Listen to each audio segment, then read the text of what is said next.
Can you hear it? Can you hear country? Can you hear your own heart beating and calling to you?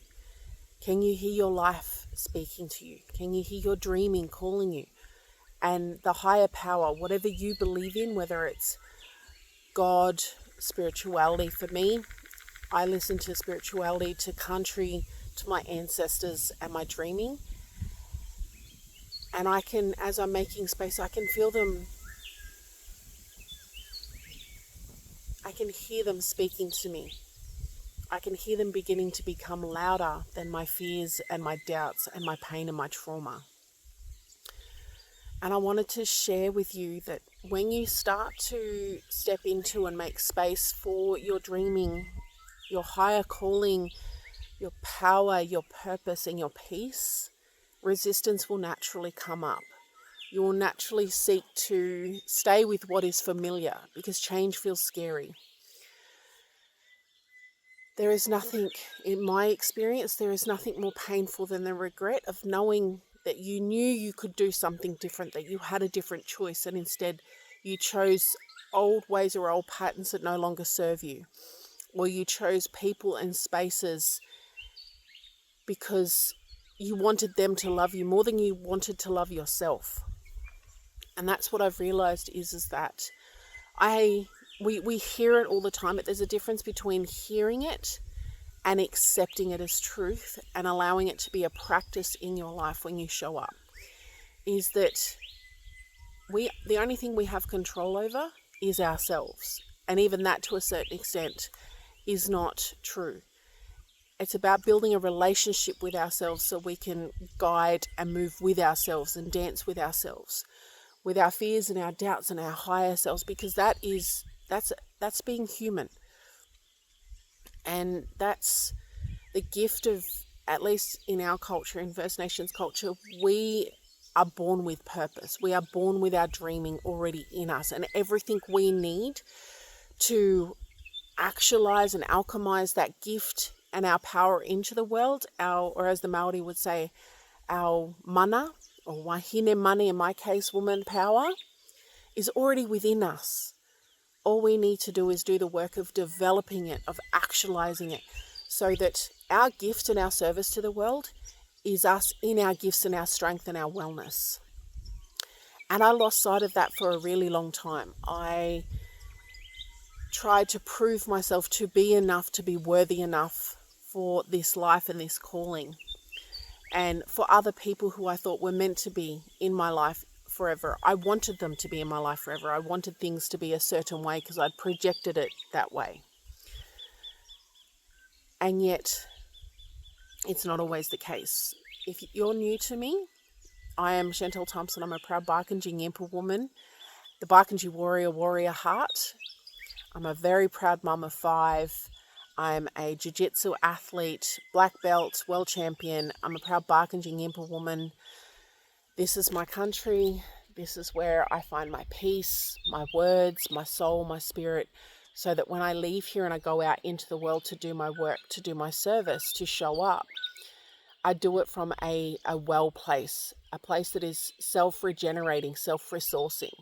Because I heard recently that when you are in connection to God's purpose, or to your, in my case, my dreaming, you don't need motivation, you don't need batteries, because it has its own energy source. It has its own way of weaving and of being.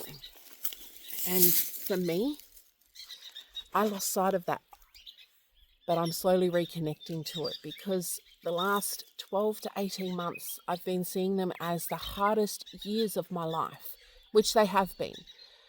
But they've been hard because it needed to be hard, because I was releasing things and I was grieving. I was surrendering. I was letting go of. I was releasing into the world that which was no longer meant for me. Or if it was meant for me, I was giving it the opportunity to stay rather than trying to force it to stay. And when I realized that the spaces, the people, the dreams didn't want to stay, they didn't choose to stay with me, I made that about me. I internalized it. I personalized it. I made that mean I wasn't enough, that I wasn't worthy enough, that who I was was wrong.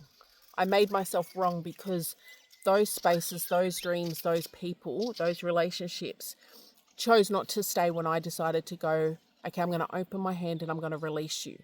And if you come back, it was meant to be. But they didn't come back.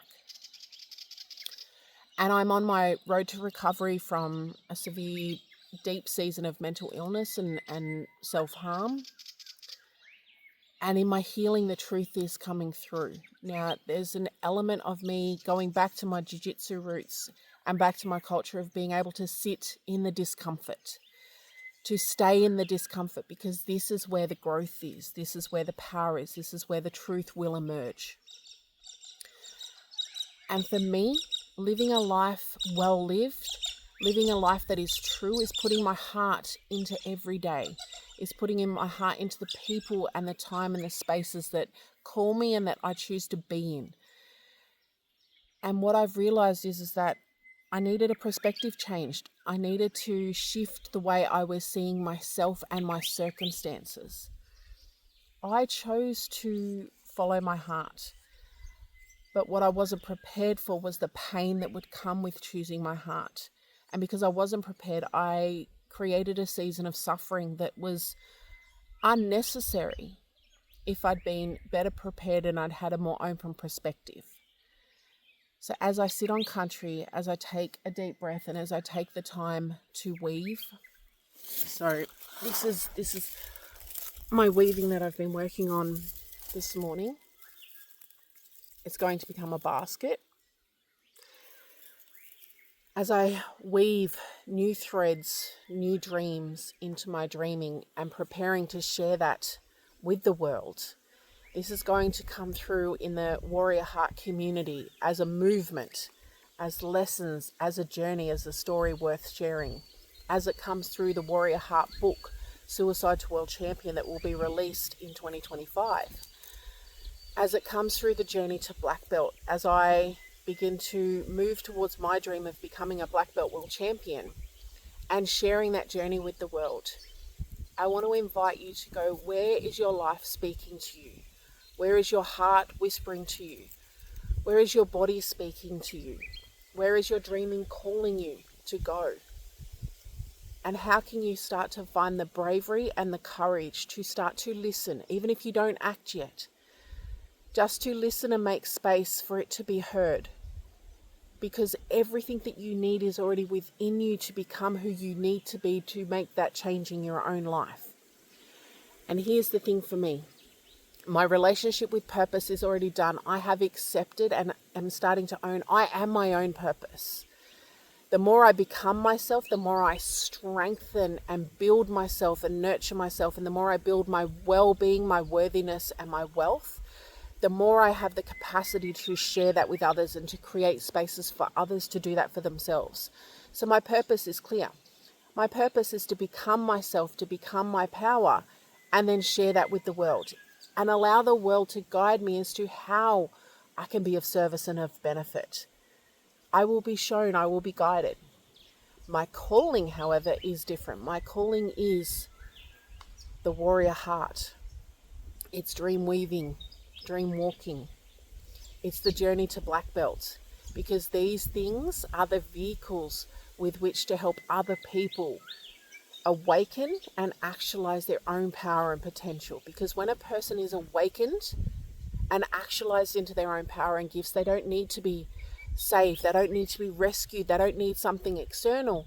They have everything within themselves, and they can start to be within community with other warrior hearts, with other dreamers and weavers and warriors who are out here being the light. I hope this serves you in some way, and I really am excited to share more of my country, more of my culture, more of my weaving, my story and my journey with you as I start to bring the warrior heart to the world as a concept and as a community, my story, and as I start to travel and navigate the journey to Black Belt World Champion. Big love, your mob. I hope this serves you in some way.